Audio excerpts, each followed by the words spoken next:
Guys welcome to my vlog होइन म चाहिँ आज यहाँ गाउँमा छु है अनि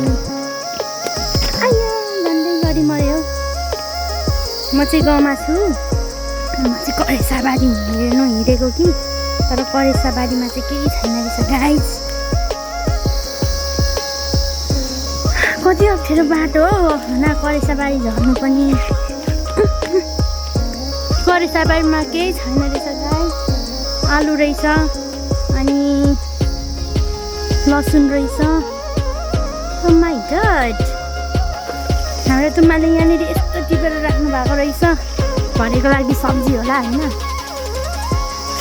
ओ माई गॉड यहाँ हेर्नु न फर्सी एम्बो हाम्रो किवी हेर्नु न किवी गाइस किवी कति धेरै फलेको रहेछ गाइस Oh my god.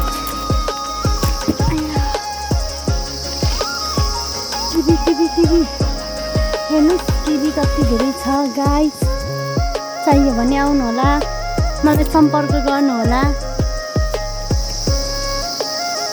तर पाक्ने बेला चाहिँ भएको छैन है त्यो म धरान जाने बेलासम्म चाहिँ पाकोस् भनेको फेरि पाकेन त खान पाइँदैन नि त गाइस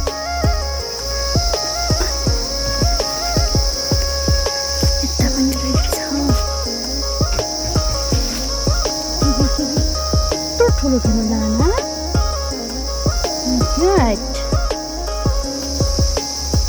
कति ठुलो दाना छ हेर्नु न गाई किवी चाहिँ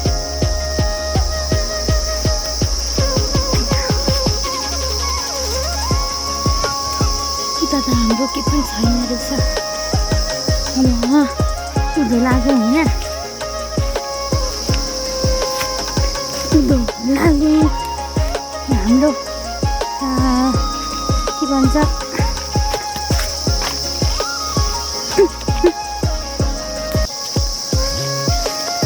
यहाँ हाम्रो एभोकाडो फलेको छ भनेको सुनेको थिएँ तर कहाँ फलेको छ खै हाम्रो माथि मात्रै रहेछ कत्रो ठुलो बोटो हेर्नुहोस् गाइस माथि मात्रै रहेछ देखिँदैन पनि ठुल्ठुलो माथि मात्रै फलेको रहेछ क्या ठुलो बोट छ यता यहाँ पनि रहेछ झन् त तर यता नजिकमा तल मुनितिर चाहिँ फलेन छ क्या गाइस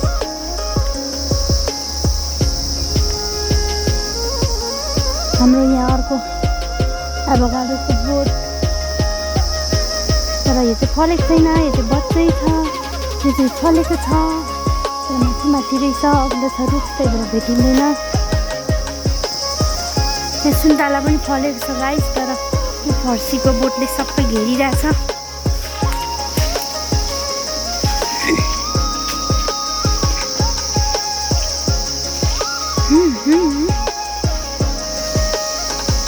हाम्रो गाउँ यस्तै छ गाइस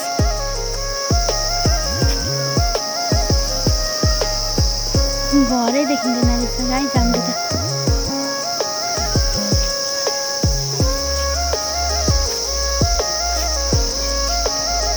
माथि हाम्रो भोक्से पनि रहेछ हौ गाइस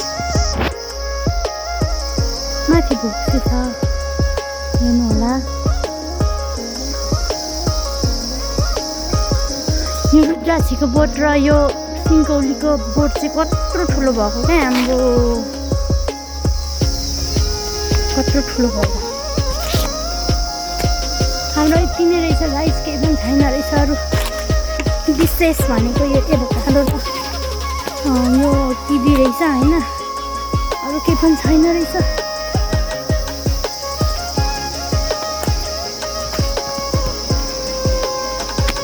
तिहार आइसक्यो गाइस तर फुल चाहिँ यस्तो छ है फुलै छैन रहेछ गाउँमा यसपालि के गर्ने होला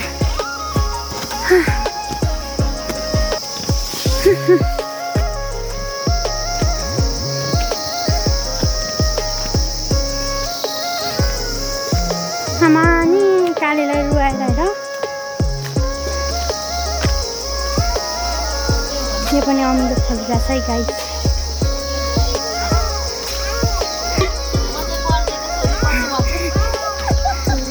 सबैलाई स्वागत छ मेरो भ्लगमा।